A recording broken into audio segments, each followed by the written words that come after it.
یہ قرآن ایک بابرکت کتاب ہے جسے ہم نے آپ صلی اللہ علیہ وسلم پر نازل کیا تاکہ لوگ اس پہ غور اور فکر کریں اور تاکہ اہل فہم اس سے نصیحت حاصل کریں۔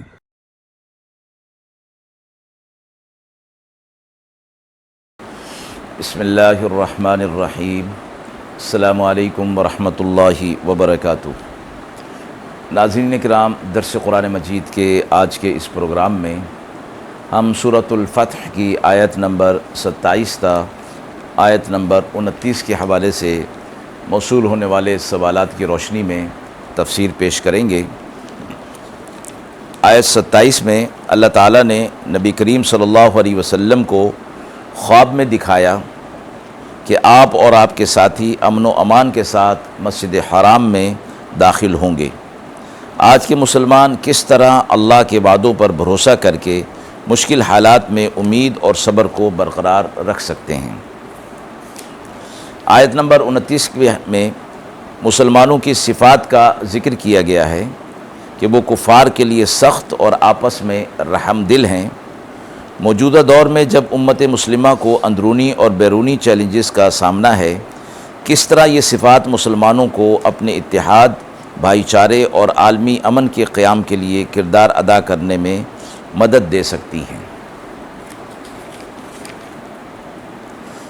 بسم اللہ الرحمن الرحیم۔ لقد صدق اللہ رسولہ الرؤیا بالحق لتدخلن المسجد الحرام ان شاء اللہ آمنین محلقین رؤوسکم ومقصرین لا تخافون فعلم ما لم تعلموا فجعل من دون ذلك فتحا قریبا هو الذي أرسل رسوله بالهدى ودين الحق ليظهره على الدين كله وكفى بالله شهيدا محمد رسول الله والذين معه أشداء على الكفار رحماء بينهم تراهم ركعا سجدا يبتغون فضلا من الله ورضوانا سيماهم في وجوههم من أثر السجود ذلك مثلهم في التوراة ومثلهم في الإنجيل كزرع أخرج شطأه فآزره فاستغلظ فاستوى على سوقه يعجب الزراع ليغيظ بهم الكفار وعد الله الذين آمنوا وعملوا الصالحات منهم مغفرة وأجرا عظيما۔ آیات مبارکہ کا ترجمہ ملاحظہ فرمائیں۔ بے شک اللہ نے سچ کر دکھایا اپنے رسول کو خواب حق کے ساتھ کہ تم داخل ہو کر رہو گے مسجد حرام میں اگر اللہ نے چاہا، آرام سے بال مونڈتے ہوئے اپنے سروں کے اور کترتے ہوئے بغیر کسی خوف کے، پھر جانا وہ جو تم نہیں جانتے، پھر مقرر کر دی اس سے قریبی فتح۔ وہی ہے جس نے بھیجا اپنا رسول ہدایت پر اور سچے دین پر تاکہ غالب کر دے اس کو ہر دین پر، اور اللہ کافی ہے حق کو ثابت کرنے والا۔ محمد اللہ کے رسول ہیں اور جو لوگ ان کے ساتھ ہیں وہ شدید ہیں کافروں پر اور رحم دل اور نرم دل ہیں آپس میں۔ تم دیکھو گے ان کو کہ رکوع میں اور سجدہ میں ہیں، ڈھونڈتے ہیں اللہ کا فضل اور اس کی خوشی، نشانی ان کی ان کے چہرے پر ہے سجدے کے اثر سے، یہ شان ہے ان کی تورات میں اور مثال ان کی انجیل میں، جیسے کھیتی نے نکالی اپنی کونپل، پھر اس کو مضبوط کیا، پھر موٹا ہوا اس کا تنا، پھر کھڑا ہو گیا۔ خوش لگتا ہے کھیتی والوں کو تاکہ جلائے ان جی سے کافروں کا۔ وعدہ کیا اللہ نے ان سے جو ایمان لائے اور جنہوں نے اچھے اعمال کیے، معافی کا اور بڑے عظیم اجر کا۔ آیت 27 میں مذکورہ آیات کے حوالے سے جو پہلا سوال ہے آیت 27 کے حوالے سے، کہ اس میں اللہ تعالیٰ نے نبی اکرم صلی اللہ علیہ وسلم کو خواب دکھایا کہ آپ اور آپ کے ساتھی امن و امان کے ساتھ مسجد حرام میں داخل ہوں گے۔ آج کے مسلمان کس طرح اللہ کے وعدوں پر بھروسہ کر کے مشکل حالات میں امید اور صبر کو برقرار رکھ سکتے ہیں۔ اللہ تعالیٰ نے آپ صلی اللہ علیہ وسلم کو خواب میں دکھایا کہ ہم مسجد حرام میں داخل ہو کر ہوں گے ضرور، مگر اس سال نہیں، اس سال کے بعد۔ خواب میں اس کا وقت متعین نہیں فرمایا گیا۔ اللہ کی قدرت میں تو یہ بات بھی تھی کہ اسی سال اللہ تعالیٰ اہل ایمان کو مسجد حرام میں داخل فرما دیتا اور انہیں عمرہ نصیب ہو جاتا،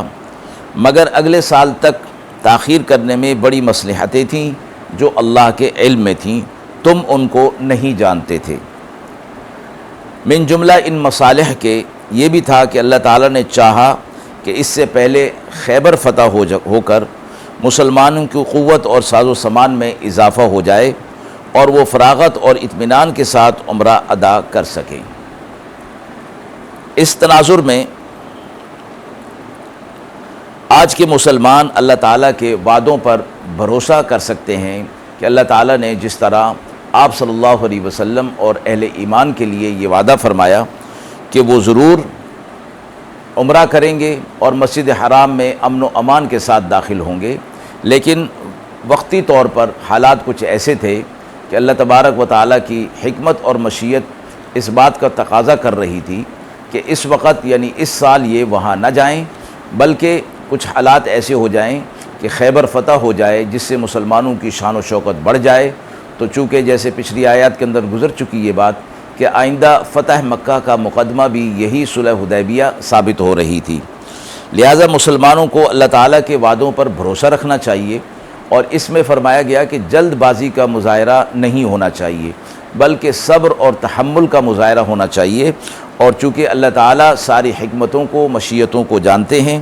اس لیے مشکل حالات میں صبر کا دامن تھامنا چاہیے اور اس بات کی امید اور یقین دل کے اندر رکھنا چاہیے کہ اللہ تعالیٰ کی مدد اور نصرت ضرور آئے گی اور حالات امن و امان کی طرف ضرور جائیں گے۔ مذکورہ آیت کے حوالے سے دوسرا سوال جو آیت نمبر 29 سے متعلق ہے کہ اس میں مسلمانوں کی صفات کا ذکر کیا گیا ہے کہ وہ کفار کے لیے سخت ہیں اور آپس میں رحم دل ہیں۔ موجودہ دور میں جب امت مسلمہ کو اندرونی اور بیرونی چیلنجز کا سامنا ہے، کس طرح یہ صفات مسلمانوں کو اپنے اتحاد، بھائی چارے اور عالمی امن کے قیام کے کردار ادا کرنے میں مدد دے سکتی ہیں۔ مذکورہ آیات میں حضرات صحابہ اکرام جو آپ صلی اللہ علیہ وسلم کے ساتھ تھے، ان کی پہلی صفت یہ بتائی گئی کہ وہ کفار کے مقابلے میں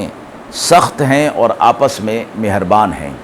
یعنی جہاں کہیں کفار کے ساتھ مقابلے کی بات آتی ہے تو اس میں سختی، چونکہ کلمے کی بلندی کے لیے وہ کام کر رہے ہوتے ہیں، اس لیے کفار کے ساتھ وہ سختی کا معاملہ کرتے ہیں۔ یہ معاملہ جہاد کی صورت میں ہے، لیکن اس سے پہلے انہیں کلمے کی دعوت دینا اور اپنے عمل سے یہ ثابت کرنا کہ کلمہ دین جو ہے وہ شریعت امن کا پیغام دیتا ہے اور آپس کے تعلقات کو قائم رکھنے کی بات کرتا ہے، لہٰذا یہ شدت جو ہے یہ اس وقت ظاہر ہوگی جب اہل ایمان آخری مرحلے میں جہاد کی صورت میں آ جائیں گے، ورنہ انصاف اور عدل کفار کے ساتھ بھی کرنے کا حکم دیا گیا ہے۔ دوسرا وصف حضرات صحابہ کرام کا یہ بیان کیا گیا کہ عام حالات میں ان کی جو کیفیت ہوتی ہے وہ رکوع اور سجدہ اور نماز میں مشغول رہتے ہیں، اور ان کو دیکھنے والے اکثر ان کو اسی کام میں مشغول پاتے ہیں۔